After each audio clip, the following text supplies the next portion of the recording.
پیدائش 18 باب۔ پھر خداوند ممیرے کے بلوتوں میں اسے نظر آیا، اور وہ دن کو گرمی کے وقت اپنے خیموں کے دروازوں پر بیٹھا تھا، اور اس نے اپنی آنکھیں اٹھا کر نظر کی، اور کیا دیکھتا ہے کہ 3 مرد اس کے سامنے کھڑے ہیں۔ وہ ان کو دیکھ کر خیمے کے دروازے سے ان سے ملنے کو دوڑا اور زمین تک جھکا، اور کہنے لگا کہ اے میرے خداوند، اگر مجھ پر آپ نے کرم کی نظر کی ہے تو اپنے خادم کے پاس سے چلے نہ جائیں، بلکہ تھوڑا سا پانی لایا جائے اور آپ اپنے پاؤں دھو کر اس درخت کے نیچے آرام کریں۔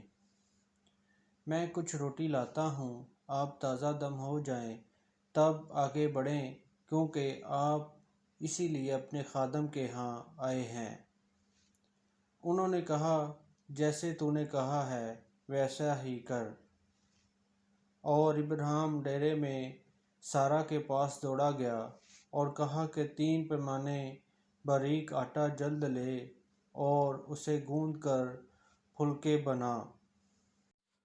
اور ابراہیم گلے کی طرف دوڑا اور ایک موٹا تازہ بچھڑا لا کر ایک جو ان کو دیا، اور اس نے جلدی جلدی اسے تیار کیا۔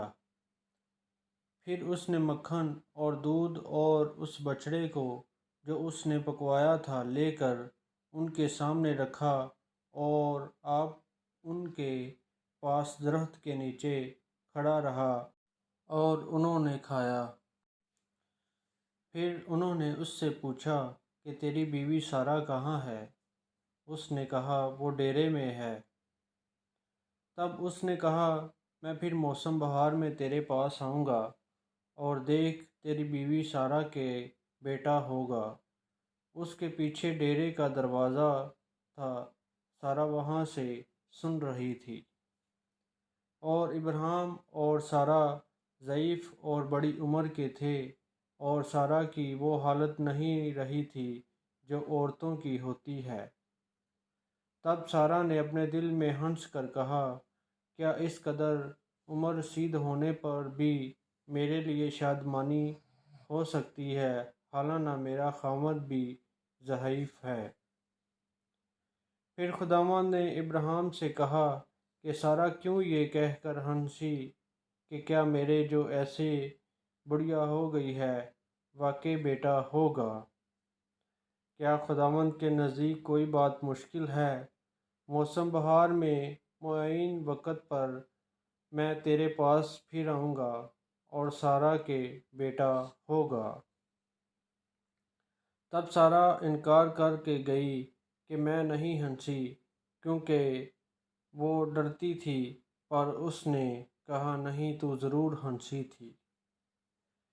تب وہ مرد وہاں سے اٹھے اور انہوں نے سدوم کا رخ کیا، اور ابراہیم ان کو رخصت کرنے کو ان کے ساتھ لیا۔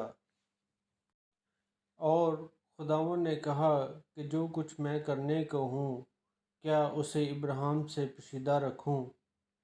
ابراہیم سے تو یقیناً ایک بڑی اور زبردست قوم پیدا ہوگی، اور زمین کی سب قومیں اس کے وسیلہ سے برکت پائیں گی، کیونکہ میں جانتا ہوں کہ وہ اپنے بیٹوں اور گھرانے کو جو اس کے پیچھے رہے گا وضاحت کرے گا کہ وہ خداوند کی راہ میں قائم رہ کر عدل اور انصاف کرے، تاکہ جو کچھ خداوند نے ابراہیم کے حق میں فرمایا ہے اسے پورا کرے۔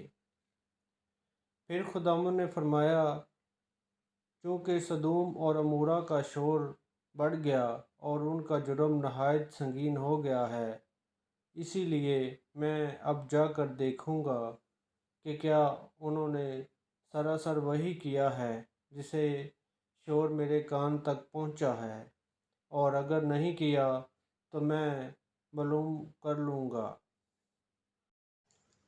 سو وہ مرد وہاں سے مڑے اور سدوم کی راہ پر چلے، پر ابراہیم خداوند کے حضور کھڑا ہی رہا۔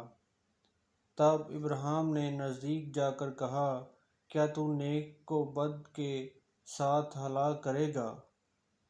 شاید اس شہر میں 50 راست باز ہوں، کیا تو اسے ہلاک کرے گا اور ان 50 راست بازوں کی خاطر جو اس میں ہوں اس مقام کو نہ چھوڑے گا؟